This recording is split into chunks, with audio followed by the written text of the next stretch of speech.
Do the ends truly justify the means? This is a question central to a moral theory known as consequentialism. A fascinating perspective, isn't it? Consequentialism is a moral philosophy that evaluates the righteousness of an action based on its outcomes. It's the belief that the moral worth of an action is determined solely by its resulting consequence.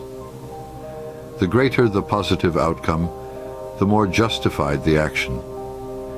This theory, though widely accepted and practiced, has its share of critics. The argument can be made that consequentialism overlooks individual rights, miscalculates unpredictable consequences, ignores intentions and motives, and even perpetuates inequality and discrimination. Moreover, it seems clear that it can lead to a loss of individual autonomy and fail to capture the intrinsic value of actions. With all these critiques in mind, one might wonder, does consequentialism truly hold up under scrutiny? Let's delve into the criticisms of consequentialism and see if the theory holds up under scrutiny. One of the major criticisms of consequentialism is its potential to overlook individual rights. This is a profound argument that takes us deep into the heart of ethical debate. In the consequentialist view, actions are deemed right or wrong based on their outcomes, with the ultimate goal being the maximization of overall utility or happiness. But what happens when the well-being of the many comes at the expense of the few? This is where the principle of consequentialism can become a double-edged sword. Let's consider a hypothetical scenario. Imagine a city council deciding to demolish an old, historic neighborhood to make way for a new highway. The highway would significantly reduce traffic congestion, benefiting thousands of commuters. But what about the residents of that neighborhood? Their homes would be lost, their community destroyed. In the consequentialist perspective, if the happiness of the many outweighs the unhappiness of the few, then the demolition is justified. But isn't there something unsettling about this? The issue here is that consequentialism may justify the violation of individual rights or basic moral principles if it leads to greater overall happiness. This is the crux of the criticism, the potential disregard for the rights of the individual. Our society is built on the fundamental belief in the sanctity of individual rights, the idea that each person has inherent dignity and worth that should be respected and protected. But consequentialism, by focusing on the end result, can sometimes overlook these individual rights. This raises a critical question. Can a moral theory truly be acceptable if it allows for the violation of individual rights? In the example of our hypothetical city council, is the improved commute for the many a sufficient justification for the disruption and displacement of the few? This is the question that challenges the underpinnings of consequentialism. It's a question that forces us to confront the tension between the collective good and the rights of the individual. So, can consequentialism truly stand if it risks the violation of individual rights? This is a question worth pondering. Another criticism of consequentialism hinges on the unpredictability of consequences. This viewpoint challenges the very core of consequentialism, which, as a reminder, evaluates the morality of actions based on their outcomes. Yet, how can we accurately predict these outcomes in the intricate web of reality? The world we inhabit is a complex system where even the smallest action can set off a chain of events that ripple out far beyond our initial scope. This is famously illustrated by the butterfly effect, where the flapping of a butterfly's wings in Brazil can hypothetically cause a tornado in Texas. In such a world, full of unforeseen variables and chance occurrences, can we ever truly predict the consequences of our actions with any degree of certainty?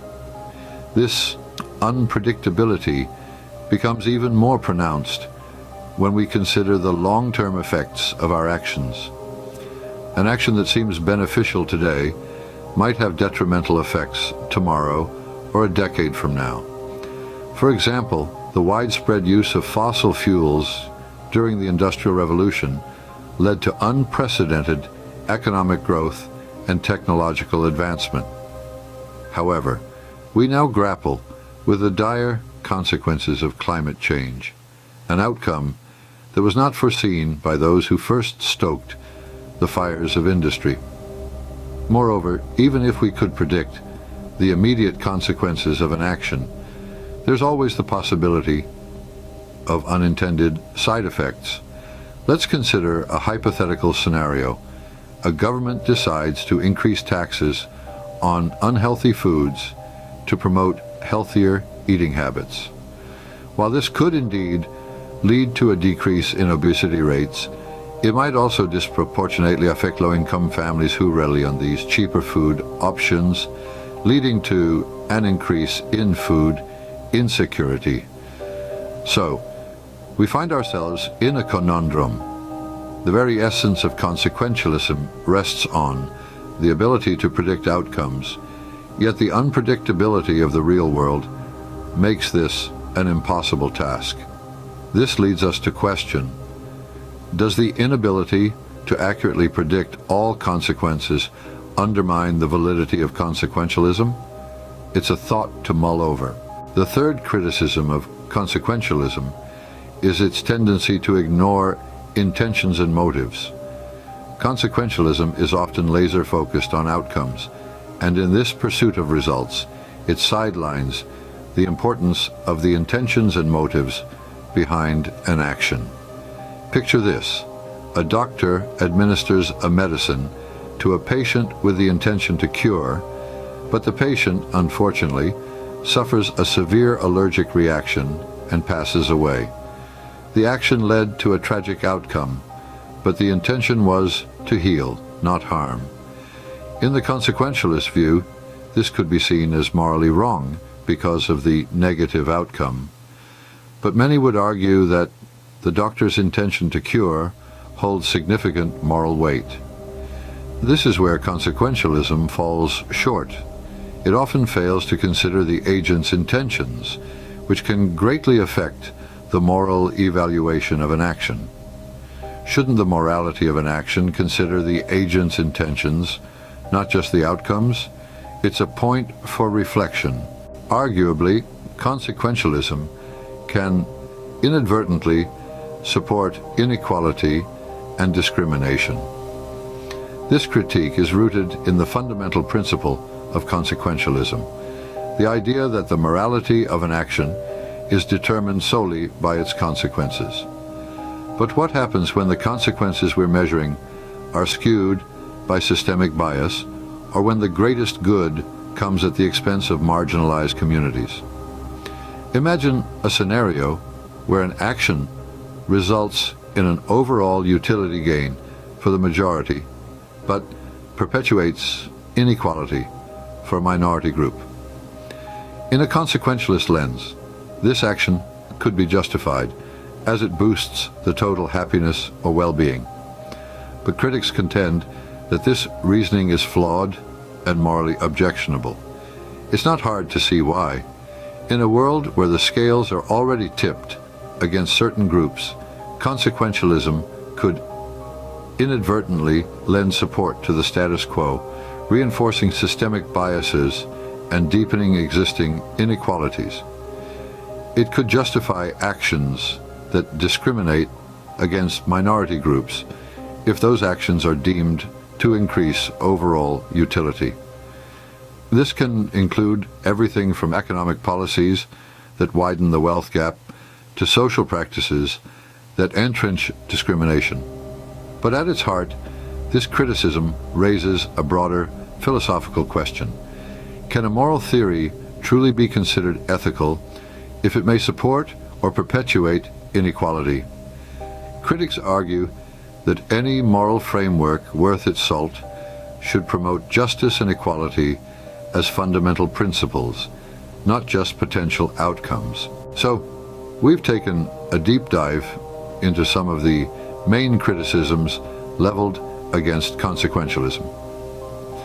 Let's take a moment to recap and reflect on what we've discussed. First, we delved into the criticism that consequentialism may overlook individual rights, potentially justifying actions that violate basic moral principles if they're deemed to maximize overall utility. This could, in theory, lead to actions that sacrifice the rights of a minority for the greater good of the majority. From there, we considered the unpredictability of consequences. Consequentialism relies heavily on the ability to predict outcomes, a task that can be incredibly challenging, if not impossible, given the complexity of real-world situations. This unpredictability can create moral uncertainty and potentially lead to unintended negative outcomes. We also discussed how consequentialism might ignore intentions and motives, focusing solely on the outcomes of actions. Consequentialism may neglect the role of intentions in moral judgment. Critics suggest that the morality of an action should also consider the agent's intentions, which could influence the moral evaluation of an action, independent of its consequences. We then explored the idea that consequentialist reasoning could perpetuate inequality and discrimination. If actions are justified based on their ability to produce the greatest overall utility, it could potentially lead to morally objectionable outcomes and undermine the principle of equality and justice. Moreover, consequentialism's emphasis on maximizing outcomes might lead to a loss of individual autonomy in moral decision-making. Critics argue for the importance of individuals having the freedom to act according to their own moral principles and values. Finally, we discussed the problem of aggregation and the failure to capture intrinsic value. Critics question the validity of aggregating individual experiences and the ethical implications of prioritizing instrumental value over intrinsic value. These criticisms pose serious questions about the validity of consequentialism as a moral theory.